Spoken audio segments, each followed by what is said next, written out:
pessoalzinho, é o seguinte: vocês viram comigo dilatação térmica na outra apostila, né? Na apostila de vocês aqui também começa com termologia, que é a dilatação térmica, tá? Ela vai também falar aqui dos sólidos, dos líquidos, e mostrar a formulinha para dilatação linear, superficial e volumétrica, como nós vimos, tá bom?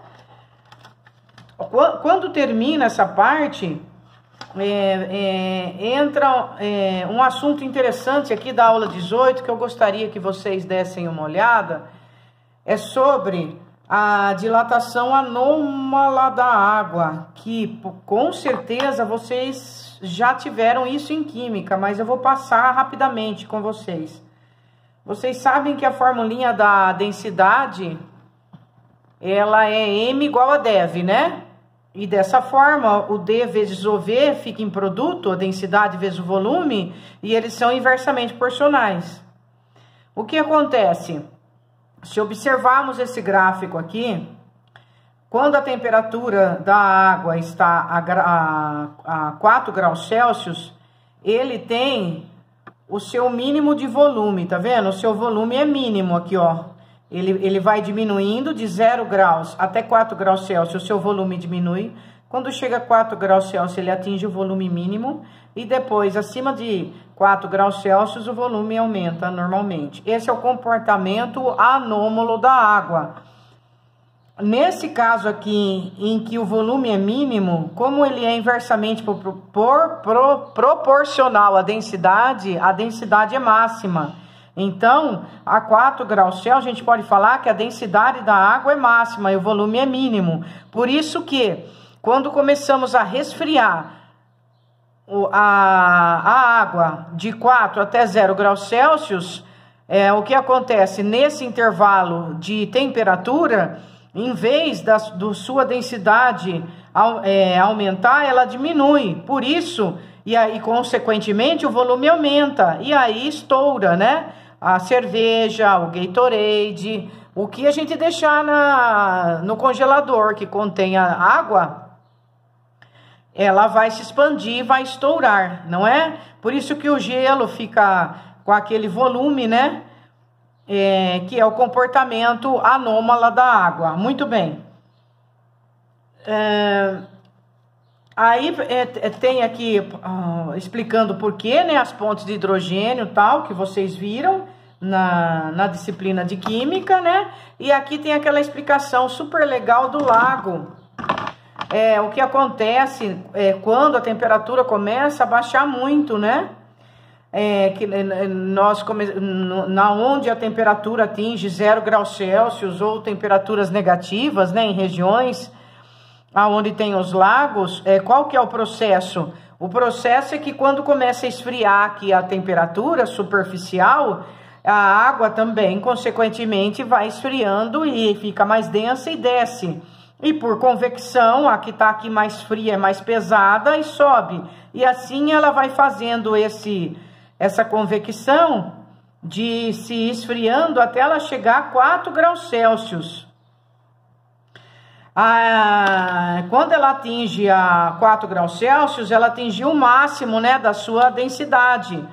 E dessa maneira, ela fica menos densa, né? E aí o que acontece? O que acontece é que ela cessa o movimento de convecção e acaba congelando só a superfície do lago. De modo que o seu interior aqui permanece a 4 graus Celsius para ser uma temperatura em que a vida marítima possa suportar, né? E eu gostaria que vocês lessem com calma essa parte aqui, que sempre tem algo a acrescentar. Isso é antes de eu fazer a revisão com vocês, já tô fazendo, viu, gente? Ela é rapidinha também, não é para estender não, né? Veja bem, tô sem lugar para pôr essas canetinhas hoje, dá nada não. Veja bem. Olhando os testes com vocês rapidamente, então, para revisar com vocês, nos países de inverno rigoroso, verifica-se o congelamento apenas da superfície de lagos e rios. A água se congela completamente, por quê? A água não se congela, desculpa. O máximo de densidade da água verifica-se perto de 4 graus Celsius. E o gelo razoável isolante térmico é menos denso que a água. Tá? Então tá gravado aí que a densidade máxima da água se verifica a 4 graus Celsius. Aqui nós temos dois gráficos. Aqui nós observamos que de 0 a 4 a densidade está aumentando e atinge o seu ponto máximo e depois ela diminui. E aqui nós observamos nesse outro gráfico, na substância B, que a densidade ela tem um valor e ela vai diminuindo sempre, né? Ao contrário desta. A pergunta é a seguinte: essas duas substâncias A e B têm seus gráficos de densidade versus temperatura representado abaixo. Essas substâncias são colocadas a 4 graus Celsius. Considero o coeficiente de dilatação de vidro das garrafas muito menor que o das substâncias A e B, né? Não vai entrar no mérito, então, do problema. As garrafas são, então, fechadas, colocadas em um refrigerador. Após um longo período de tempo, então, o que acontece? Elas estão a 4 graus Celsius e a temperatura dela vai começar a baixar de 4 graus Celsius para 0, menos 4. Ela vai ser colocada no congelador, menos 3 graus Celsius. E esse é o comportamento da substância A e esse é o comportamento da substância B. A substância A, observamos que ela aumentou a densidade até 4 graus Celsius, ou seja, ela foi colocada no congelador com essa temperatura, 4 graus Celsius, né? Aí o que aconteceu com a densidade dela? Começou a cair a densidade. Se a densidade caiu, o que acontece com o volume? O volume aumenta, tá? Então, aqui teve um volume aumentado. Essa substância A teve seu volume aumentado. E esta aqui não. A pergunta é, quando colocou no congelador, quem quebrou? Tem que ser a A, né? A A se quebra, porque ela aumenta o seu volume quando diminui a temperatura. Tranquilo, pessoal? E o último aqui, só para dar uma reforçadinha, na figura esboçou-se o gráfico do volume em função da temperatura para determinada massa de água líquida. Por que não é possível medir a temperatura no intervalo de 0 a 16 graus Celsius com um termômetro de água, usando a densidade como propriedade termométrica, né? Muito bem. Por que nós não podemos usar a água? Porque de 0 a 4 graus Celsius a densidade da água aumenta e a partir de 4 graus Celsius ela diminui, tá?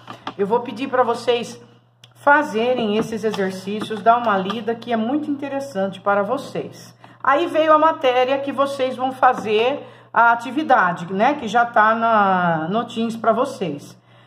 Essa atividade é sobre o que nós estudamos dos gases, né? A primeira coisa que nós vimos foi a equação de Clapeyron. A gente viu bem rápido. Eu vou fazer um exercício com vocês só para usar essa formulinha. Ela é o PV igual a nRT, onde o P é a pressão, o V é o volume e o T é a temperatura, que são as três grandezas que definem o gás perfeito, não é verdade? E esse N aqui é o número de mols, e para eu calcular esse número de mols, eu faço eminho sobre mão, né? Só dividir a massa pela massa molecular da molécula em questão. E esse R aqui é uma constante, tá? Ele vai ser 0,082 quando está em atmosfera, ou 2 calorias por mol Kelvin. Eu vou fazer com vocês um exercício desse, deixa eu achar aqui. O exercício 37, tá? Vou fazer com vocês.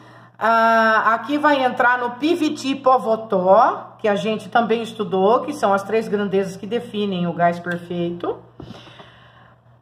Tem alguns exercícios aqui, gente, que gostaria muito que vocês fizessem, porque vai facilitar muito a atividade avaliativa que foi pedida para vocês. Depois vocês vão ver por quê. Vou fazer o 37 com vocês antes de falar do Piviti Povotó. Rapidamente, vamos lá.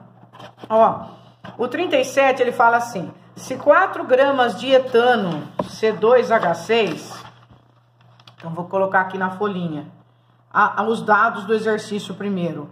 4 gramas de etano C2H6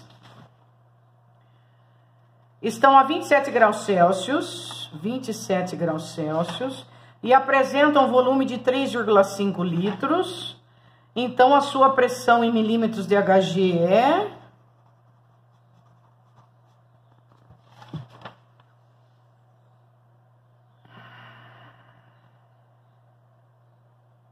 E ele exerce uma pressão de 740 milímetros de Hg aqui, hein? E ele tá perguntando quanto vai ser a pressão, correto? Um recipiente fechado de volume... Não, perdão. Eita.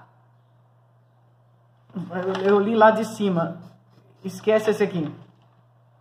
Aí ele dá que a massa molecular do etano, ela é 30 gramas por mol. E a constante vai ser dada por 62,3, é pra gente usar. Prontinho. E ele quer saber a pressão. Gente, esse aqui foi só para relembrar algumas coisas importantes com vocês, né? Por exemplo, quando a gente vai relacionar os milímetros de Hg com ATM, né? Que na pressão atmosférica de 1 ATM é 760 milímetros de Hg, tá? Quando precisar fazer a conversão. Quando precisar fazer a conversão de Celsius para Kelvin, que nós sabíamos que a temperatura nós não podemos deixar em Celsius, nós vamos ter que passar para Kelvin. Para a gente passar uma temperatura de Celsius para Kelvin, é só pegar o 273, que é a temperatura em Kelvin, e tirar para saber os Celsius. Então a formulinha vai ficar a temperatura em Kelvin menos o 273, né? Quando eu pegar a temperatura em Kelvin e tirar o 273, eu vou ter a temperatura em Celsius. Por exemplo, se derem pra gente 300K, que vai ser o contrário desse exercício aqui, que ele deu 27 graus Celsius. Se der pra gente 300K e eu tenho que dar a resposta do exercício em graus Celsius, prestem atenção nessas coisas, tá? Que unidade que eles querem. É só eu pegar o 300 e tirar de 273. Isso vai dar 27. Então, eu achei que 300 Kelvin equivale a 27. Nesse exercício, nós vamos fazer o contrário. Tá em 27, eu preciso passar para Kelvin, para eu poder fazer meu exercício. Então, ele é 300 Kelvin, tá? A formulinha que eu vou usar aqui é PV igual a RNT, porque ele está falando em moléculas, em N, né? Ele quer saber a pressão. O volume que ele deu é 3,5 litros. Então, a gente coloca aqui 3,5. O R, ele deu 62,3, essa constante. O N é o número de mols. É o eminho dividido pela massa molecular, né? E a temperatura eu já passei para Kelvin, é 300. Como é que eu acho esse N aqui? Ele falou no exercício que a massa molecular do etano é 30 gramas, que cada mol do etano tem 30 gramas, né? E aqui ele deu no exercício pra gente 4 gramas de etano. Aí eu acho o número de mol, né? Só fazendo essa regrinha de 3. Então, ela vai ficar 4 dividido por 30. Se eu simplificar, vai ser 2 dividido por 15. Achei. Então, no lugar desse M aqui, eu vou colocar 2 dividido por 15. É o meu número de moles, tá? Que eu achei. 2 dividido por 15, certo? Então, ficou essa continha aqui, ó, 62,3 vezes 300 vezes 2 dividido por 15, o que der dividido por 3,5, tá bom? usando a calculadora, rapidamente se tem essa resposta e vai dar 712 milímetros de HG esse exercício, tá bom? Eu fiz dessa maneira com vocês porque nós só estamos revisando, não quero perder tempo com isto, com conta, né? Tá aí, 712, tá bom? Vou pedir para vocês fazerem o 36, que vocês vão ter uma grata surpresa. Aí, aqui segue, gente, o piviti povotó. O que nós vimos no piviti povotó?